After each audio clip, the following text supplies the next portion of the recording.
Hi there, and thank you for joining us on the Overcomers Overcoming podcast. We feature those who are in the process of overcoming or have overcome any type of life encounter, life obstacle that at the time seemed to be almost insurmountable. With this podcast, we have three objectives in mind. Our first objective is we want you to know with a confident resolve you are not alone.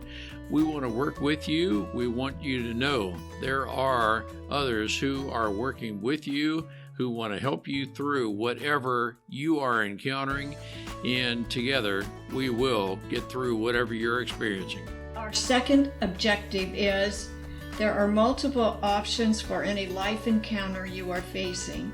We want to help you develop a resolve that there are various options and solutions to any life dilemma. Our third objective is to help you with critical thinking skills. If you're encountering something that was possibly a decision you made sometime in the past, and if you had the opportunity for a life redo, you would make a different decision. We want to help you with those critical thinking skills that can help you make an informed decision and not encounter what you're going through at the moment. We are the Cooper Culture, a veteran-owned business. We work with business personnel and families to develop and sustain connected relationship cultures within their families and organizations. That type organization is one where people feel wanted, appreciated, and genuinely a part of that organization. I'm with my wife and business partner, Marty, who has helped me facilitate this podcast. Today we feature Dr. Kristen Williamson, who speaks with us about neurodiversity, but her term is Neurospicy. She has a very upbeat attitude toward herself, her family.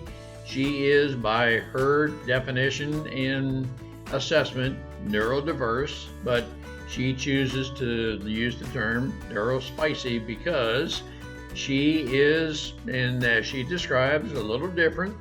It just means that she processes information a little different. She likes different types of activities that maybe makes her a little bit different from others, but it's a great opportunity to discuss this in a very upbeat, lively session where we learn about neurodiversity from her perspective, how it applies to others, and overall, Marty, it's how we can adapt to others who are neurodiverse. From our perspective, they merely process information maybe a little different than we do. But what are some takeaways you gained from Dr. Williamson? Dr. Williamson was so informative. Of course, she's lived what this podcast is all about. Not only has she lived it, she has 2 children like this and a husband like this. She does say this family is unique and a little crazy sometimes, but they embrace their difference and say there's nothing wrong with them. It's just the way they think, the way they do things, and they accept life. So she's been very informative to us. I hope there are parents, grandparents, caregivers out there will listen to this and learn so much from Dr. Williamson. Come on and join us. It is very upbeat, very informative. Let's listen and learn together. Dr. Williamson, it is great to have you with us. Listeners, I just want you to understand much of what this podcast is very impromptu, nothing scripted. Dr. Williamson, you, by your own testimony, are autistic. You're married to an autistic husband. You have 2 autistic children. We, listeners, Marty and me, grandparents, have an autistic 18-year-old granddaughter, and I think many of us need to learn through life experience because in some ways every day is a different life journey. We learn from people like you, but we choose to learn, choose to adapt. Dr. Williamson, oh my gosh, I can envision 5 or 6 different episodes coming from this. Welcome, welcome, welcome. It's so great to have you.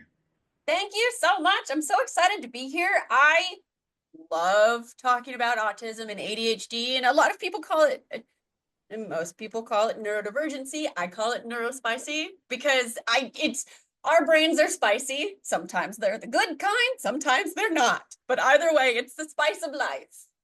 Okay.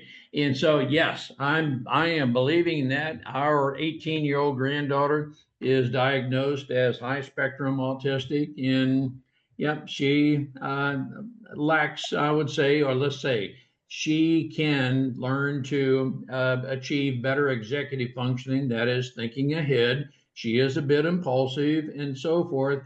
But doctor, start us out that are there more people now who are autistic than in the past, or are we just learning to diagnose and determine that people That are who they are? that is what it is. And it's so science is so cool. Forever ago, I could not tell you the dates because my brain doesn't hold on to dates very well. It was like 1 in 168 children, 1 in 5,000 children. Like autism wasn't a thing. Just as they said, Down syndrome, wasn't a thing. But then you look back into history and you're like, oh no, it was there. It was there, but there wasn't diagnosis for it. There wasn't words for it. It was just grandpa's quirky. Dad really likes to organize the meats in the freezer. And it just, so now there is an expansion of the diagnostic criteria, and females are getting added in. When the assessments were made, they were generated for white or Caucasian, cisgendered, young males of affluence. And I tell you what, I do not present the same way as my then 8-year-old boy presented. In school, I was that weirdo that learned how to crochet in 3rd grade and was really hyper fixated on it. And so I would crochet under my desk and make baby doll blankets, where other kids were just ignoring the teacher. I was the one making blankets, trying not to get caught.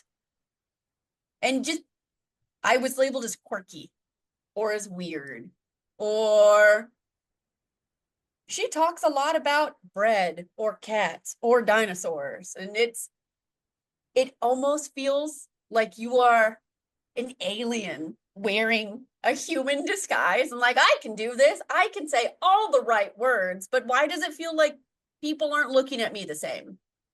Why can I say the right thing with the same like eyebrow lift or the tone? It's all the same. I learned it from copying TV shows that made other people laugh. How come I didn't get people to laugh? And so now they're coming in understanding that this criteria is actually way more expanded, and a lot more kids are getting noticed because there's a reduced stigma. I think it was 1988, Rain Man came out, and that was the first depiction of autism within Hollywood. And so that was the idea that if you're autistic, you must be a savant.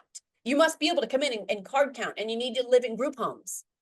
And no, not at all. And so as we are in now, there's been this, the 90s and the 2000s with ADHD of, they're just bouncing off the walls. They're just this or this. Let's douse them up with Ritalin and they're fine.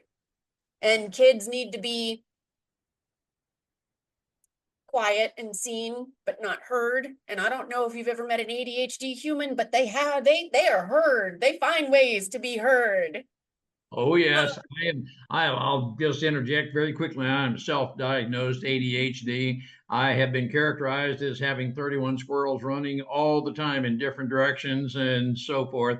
Marty helps me focus attention and so forth. But doctor, let me ask you, in the context of the classroom and being quirky, weird, and so forth, did you feel as if you were an outcast, and were you to some degree? And then you have the personality projecting right now that, hey, I've overcome that, I've learned to accept it, or something. I'm trying to bridge that gap with you. Oh, I was perpetually feeling as though I didn't fit in. And with autism, with ADHD, and it's more prevalent in autism and ADHD, but I think humans do it in general. It's the masking, and it's the idea of, think of it, you're an actor on stage and you can wear this character. And so I'm going to wear the mask of this high school student who knows how to talk about sports, and I can go talk to the football team, or I can talk to the band, and I can talk. to learn all this information. You had said it earlier, just like perpetually curious.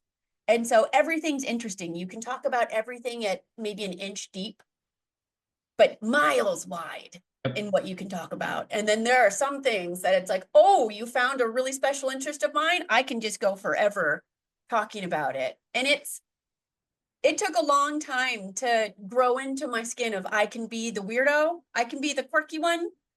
And I think because it took me at least going through high school and to get into college and the acceptance of like, nope, I do things a little bit off, but that doesn't mean I'm wrong. I can still have friends.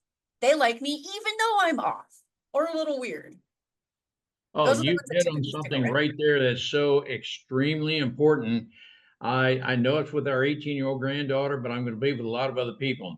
What I'm hearing you say, and please correct me if this is not your case, you to a degree aged through to be accepting of yourself and the fact that not everybody accepts you, that yep, you are different, but you may rephrase that as yes, I'm different, but I'm unique in a very positive way. It's Mhm. a degree of self-acceptance, but you maybe had to segregate your friends to hang with. And so that question is very, very broad and all-encompassing. It's a lifetime of learning. And I think there are still moments of thinking, "Aw, I said something wrong," or I said something and their face changed. What did I miss? Because I still struggle with not always catching on to what someone's saying, especially if they're not saying it direct and there's subtext. I will miss that subtext. And so I'll respond to what's on surface level, but then it's like, oh, they actually meant something else. And I might have hurt their feelings. And now I feel really bad because it's never my intention to hurt their feelings. But it happens. And so it comes in with yep, my brain works different, but that doesn't mean it's less. And I actually learned that from listening to Dr. Temple Grandin. She's been an advocate for autism for decades now. I think she's in her 70s. I think she was diagnosed in the 1950s. And she has always kind of pioneered the idea of we're different but not less. And so that's something I've had to build into my words that I tell myself of it's okay to be different. That doesn't mean I'm wrong or broken. And just because the world doesn't see things in the way that I do doesn't mean that I'm wrong. Yep. And so with your 18-year-old, with the granddaughter, it's, oh, do you remember being 18 and fearless and thinking this, oh, you can do everything and everyone else is wrong and this is the way to go? Have that, but then add in spiciness to the brain, which if you're an undiagnosed ADHD, you've got the spiciness of your brain too. And it's, everything is interesting, but overwhelming at the same time. Yep. Were you rejected? People that your teens, your peers rejected you? Oh, yeah. That's what Angelina has felt and basically does not have friends. It's so hard. It's so incredibly hard at that age because when I was younger, I didn't like wearing makeup. And at the time, I didn't have words to say it's sensory. I don't like things touching my face.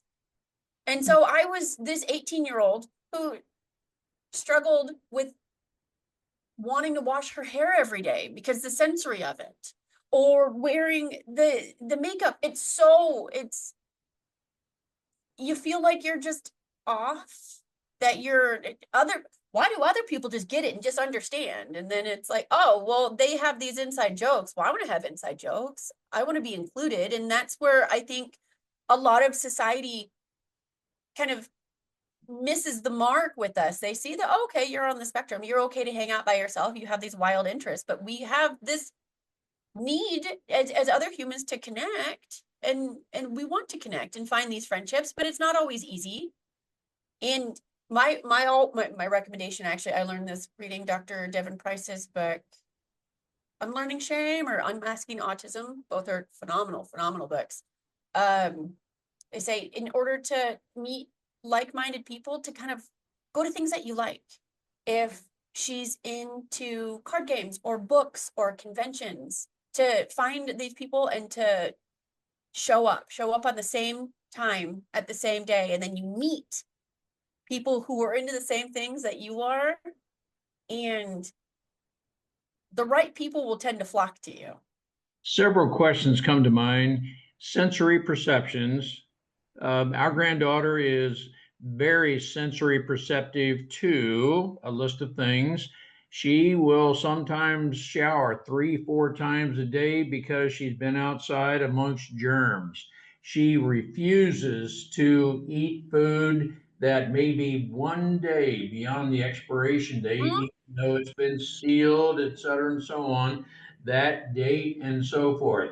And because she thinks a little bit differently, it's difficult for her to find friends to even text, communicate with, hang with, anything of that nature, because she is just almost universally rejected because she thinks differently. And I really don't think, I mean, she can be, we call it unfiltered, not in a terribly appropriate way, but hey, whatever comes to mind, she's going to say. But as just one very simple example, we are eating a meal, and we're in a restaurant with who knows, 25 others or so, and the salad dressing is out in front along with bread. And I just happened to take a spoonful of salad dressing, put it on my bread, and eat it. She saw it and said immediately, "Pavel, you need to be fixed. You don't do that in public." And so I just know this to be her, and I accepted it. We just went back and forth and so forth. But that's just one example of she can be unfiltered and just don't know how to accept and adapt to that. Am I relating anything to you? Absolutely are. Not even to me as an 18-year-old, to me as a 40-year-old. And my husband's going to listen to this and he's just going to crack up knowing all the examples I could give. With food, our brains are so different. So he is a 20-year veteran of the submarine services, was not able to get diagnosed with anything because he would have lost his clearance. So that poor man was just raw dogging life in the military for 20 years. So he's learning about his brain now, which is more ADHD than autism. I think about it as stepping forward. I step first with autism, ADHD follows up. He steps first with ADHD, and the autism follows. And so his brain is chasing 31 squirrels. My brain is collecting them and organizing them nicely in a row. You sound like us. Love it. And it's beautiful and chaotic and awful sometimes. Yep. And so for me, the other day, taking my kiddo to play practice, we stopped at 7-Eleven and grabbed a snack. And I was like, I want cheese. That sounds good. It was like one of the cheese with prosciutto wrapped around it. And I took a bite and it was soft to a level that I wasn't prepared to handle. And immediately my brain said, this is not anything you can ever touch again. And so I had to give it to my husband, who has just kind of learned, okay, I can take a bite. And if it's not texturally what my brain thinks it's going to be, it is dead to me. I cannot have it again. And it is a real struggle within our home because that means leftovers. Leftovers don't happen for us. Or than a husband who likes to cook for 40,000 people. He's then eating the rest of the food for 40,000 people. And Yep. so that man has had to get used to eating the same thing 6 days in a row because me and the tiny humans who have either learned from me or have their own sensory and texture issues, it is a hard struggle. Something that's reheated, meat tastes different. And if it's immediately different, the rules that are in like almost etched in my brain have said, this can't happen. And so kind of like with your granddaughter going out to eat, she has these rules. Oh, polite society says you can't do this. And so if you do something, she no, you can't do that. That's wrong. And it's these really cool chances to come in and say, what does wrong look like? Am I breaking the rules? Is this good? Is this bad? Does this make you feel uncomfortable? And she's gonna be like, yes, it does. Don't do that. You're like, well, as you learned in the Air Force, people are going to do things wrong. We got to accept it anyway. Yep. Let me ask you, how long did it take you to feel you know exactly who you are, your purpose in life, and you seem to me to be very uh, well tuned. I'm going to use that term, and you are right in your sweet spot. We call it doing what absolutely you were created to do. Yes. Now, there are many of those on the spectrum, wherever they are, who, well, I don't know yet. I don't know, and I don't know. And we sometimes want to force them, so to speak, or try to fit them into some kind of a mold. Well, at this age, you should be. Yep. And some of those on the spectrum, my perception is they are chronologically older than their maturation age. So that It's that may need to catch up and so forth. Again, that's a very broad spectrum of question, but no, I love it. how long did it take you to find your sweet spot? You have a doctoral degree, I and do. I will tell you, there's some, well, we're some people are saying those on the spectrum are unemployable. I don't agree with any aspect of that. Yeah. Well, and not only have I heard that in households, but I do believe the human who's in charge of the Health and Human Services came out and really did autism dirty recently and said that we have no ability to pay taxes. We won't get to play baseball. Like we're a blight on society, which is absolutely uneducated. Um, it took me, so I didn't get diagnosed until 39. And I'll be 41 this year. I got diagnosed with ADHD first. I got diagnosed with autism after, and I had to chase that diagnosis because I have 2 master's degrees. I'm getting my doctorate, or I got my doctorate last year. I'm working as a therapist. Like for all intents and purposes, it looks like I've got life pretty put together. But I am working in private practice now because I could not work in the corporate world. Okay, yep. Corporate was really hard. My brain doesn't identify with hierarchy, so I'd go talk to the CEO like I would go talk to a different coworker. And apparently, for like societal norms, like that's not the culture for corporate work world. Is you have to hold them in a higher level in the pyramid. And I'm like, everybody poops. Let's all talk to you like normal human. Yep. But it's the idea, and you were just bringing it up earlier, and it's so incredibly perfectly thinking that for us, we will get placed into boxes that people feel comfortable placing us in. They will put us in the boxes that label us, and that's the way that makes them feel comfortable. Because truthfully, autism brains make people wildly uncomfortable. Yep. I can go walk backwards down the street, and I am fine with it. I'm like, I'm walking backwards. And people are looking at me and like, you can't do that. You're walking backwards. That's not right. Like, that's true. But I'm doing it anyway. And it upsets people. And it's hard sometimes. So you just talked about boxes.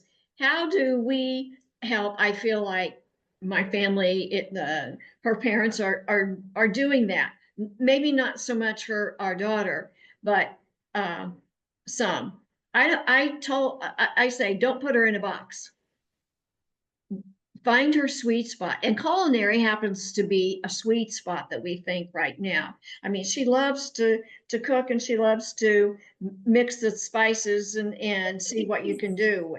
So we got to find that someplace, like you said, find the someplace.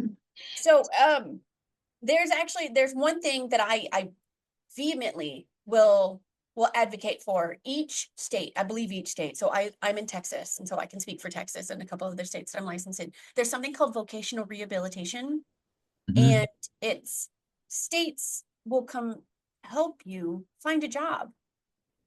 And they say, you're unemployable. No, you're not. You're just not necessarily working for a spot that your brain can work with. Yep. And it's free. And I think it's genius because states are saying, no, we want you to be working because we want to get the taxes that you pay. And so it builds that independence, it builds that autonomy, and it says, I heard this the other day. We will only grow as big as the container that we're put in. Yep. Mm-hmm. And so it's, oh, think about it like bread. We're in here, but then we gotta have space to fluff up. Yep. And so it's okay, you might be sitting in this container, but there's not a lid on it. You still have the ability to grow, but also the people who are putting you in the container need to know that the container has to be flexible enough to add growth as well. If you come in and tell someone, well, you're not going to be anything, they're going to grow up thinking that. We have generations of studies of kids from all socioeconomic backgrounds where in the beginning they all want to be president, they all want to be astronauts, but after a while the lower socioeconomic ones are like, okay, well, I'm gonna go work at this construction company, I'm gonna go do this, I'm gonna go do this. They no longer have that dream for they can be anything. They come in with, I don't want to say more realistic standards, it's they've stopped being offered those words of, yeah, you can be an astronaut, you can do this. And it's the same thing with autism and with ADHD. It's the idea of like, okay, well, we're not going to push and say that you can be anything. It's like, oh, well, maybe you need to limit yourself. And I think that's crap. Yep. Mm-hmm. And in the context of you coming out of the box, so to speak, in other words, people labeled you, they didn't think you have the capability you do. Did you have to talk yourself through that? Did you have others say, doctor, yes, you can? How did you work your way through realizing, nope, you can, you just have a spicy brain, you think a little bit different. And oh, by the way, I'm not cut out for the corporate world. I'll be self-employed. Yep. How long in walk us through the process of how that came about? Did someone? Yes. Did you have someone helping you? I want to say yes and no. At the time, I think I felt really alone. But when I look backwards, there's always been a village who's helped. Yep. It's just my perception of the time made it feel as though I was alone. But I know I've had the backing of my family. My family didn't know I was autistic until I told them after my diagnosis. And my beautiful mom was like, are you sure? I'm like, what? Yep. Here's the paper. Are you sure? Because you don't act like your son. I'm like, yeah, that's true. And because it's her idea, again, Rain Man, and I wasn't matching that. It's, if y'all hear weirdness on the microphone, I have a cat with very poor boundaries who's rubbing up on it. So That's fine. Hey, we're happy. I don't know that anyone has said, hey, you're kind of quirky, you can do it. But my family has always had the mentality of, we're going to get through it no matter what. And that things can be hard, but that doesn't mean you get to stop. You can take a minute and breathe. You're allowed to say that it's hard, but you don't get to just fall apart. And right there, very, very important. Our granddaughter just the other day said, well, her mother bought her an 1,800 piece Lego set. And her attitude is, oh, I don't have enough time to put it together, and ostensibly I don't have the patience and so forth. I interjected and said, I don't want to hear you say you give up. I don't want to hear that. We don't use that word anywhere in our family. And she got upset, and I was accused of overstepping my bounds as a grandparent.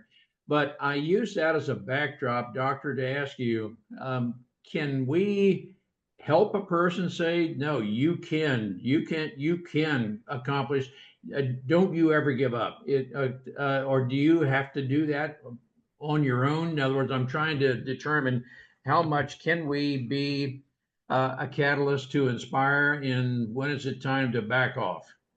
Oh my gosh, that's such a beautiful question. And I know my mom would want to be here listening to this as well, because for a solid 5 years we lived with her, and so it was me, 2 young kids, and my mom, and we were all figuring out life, and that was before any diagnosis came in. And so Nana had to figure out what it was like to be around but not overstep, and she's used to being a parent and not then coming in with okay, where is that line? And I will say that line changes with every different scenario.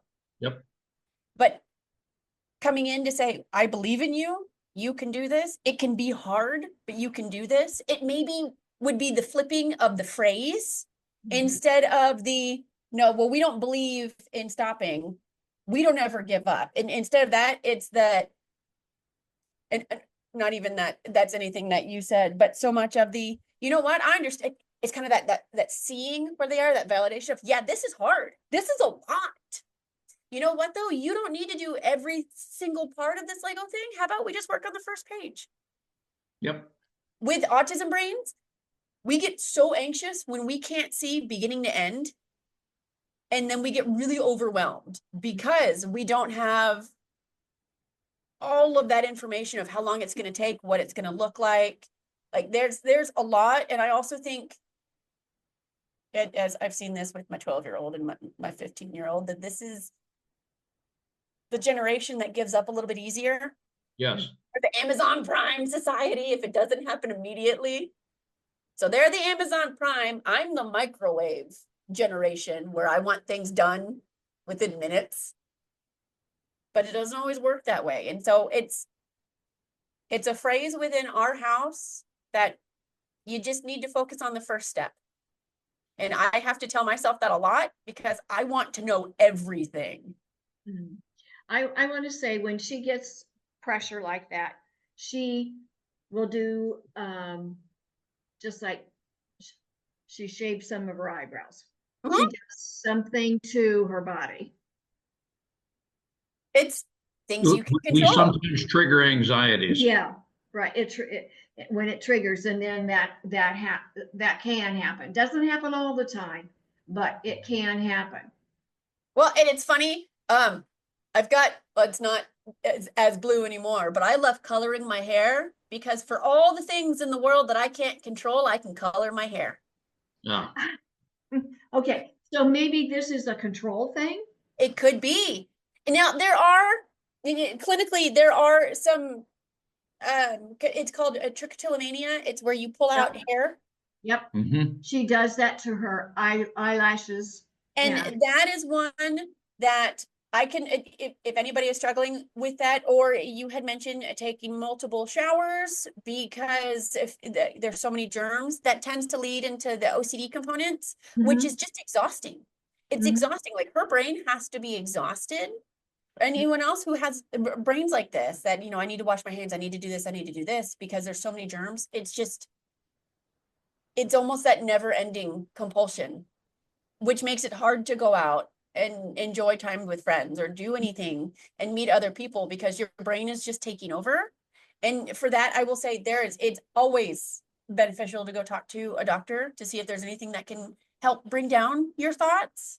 And it doesn't even have to be a forever, but it could be, hey, I need something to calm my brain enough that I can learn these coping skills to add to my toolbox to potentially taper off and not ever use again, but I now have these coping skills.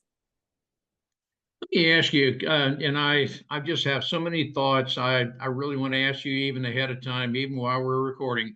Would you consider additional episodes with us? Because I have so many things I know would interest our listeners. Would you consider additional episodes to discuss different aspects of neurodiversity, neurospicivity?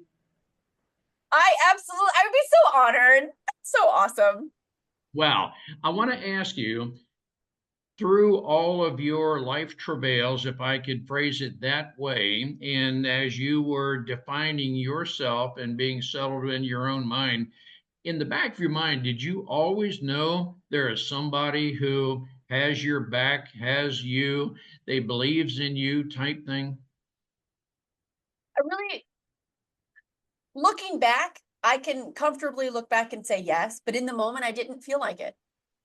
Okay, that's very important because again, I'm repeating myself a little bit. Our granddaughter has said in very recent conversations, "You understand me," which that to me has profound meaning. We're willing to speak with her, so maybe she's able to cognitively process. Yes, we do believe in you, albeit you're uncertain of what your future is, but we will stay with you to help you determine your future. We're not going to force anything on you. We're not going to put you in a box, label you, stigmatize you, anything like that. We just want to help you find where your strengths are and build on that. Well, and I think that is the crux of it. You're able to come in and say, you're allowed to be you, and that's okay. Take your time and figure it out. If you want to learn cooking, let's go do a cooking class. Let's get on a YouTube video and figure out how to make this really weird thing. Or we can pretend like we're on a TV show and make horrible looking cakes, but have fun in doing it and see what she likes. If I always like community college because you could take any kind of class you want. It's I could do pottery. No, I don't want anything touching my hands. I will not do pottery. Or learning something on computers, learning just kind of different things to finding out what you like, and being at that cool age of 18, that options are limitless. I tell you, there's a lot of topics I want to discuss with you, and included our device time and what can be useful, helpful to the brain to develop and so forth, what is diversionary and so forth. Doctor, we are looking forward to further conversations with you to learn from your life experiences. You are so incredibly articulate. We believe in you being accomplished, and you've made it through a lot of things. Our listeners need to learn how to deal with life, to make it through. And I think you have the life experience to help us learn together. Dr. Williamson, thank you so much for this part of where we are, with many more episodes to come. Thank you so much for your life learning. You have a great day. All right, you too. We appreciate having the opportunity to share our and our guests' life experiences with you. The Cooper Culture advances organizations to achieve and sustain high retention rates, connected communication, and trust through personality insights and principled leadership. You can contact us at our website, thecooperculture.com, and you can contact us directly at ron@thecooperculture.com or Marty, Marty, at thecooperculture.com. We work with you to help assess aspects of your culture to advance the environment and people to their best performance. We do that through our staff of certified personal performance coaches, leadership trainers, keynote speakers, and DISC personality behavior experts. You can book a speaking engagement directly through our website by contacting us at ron@thecooperculture.com. We look forward to sharing our life experiences with you, some of which are profound, some of which are pretty funny. Some of those life experiences are ones we'll never do that again because we've been through stuff. We truly look forward to working with you, speaking with you, helping advance you in any way that we can.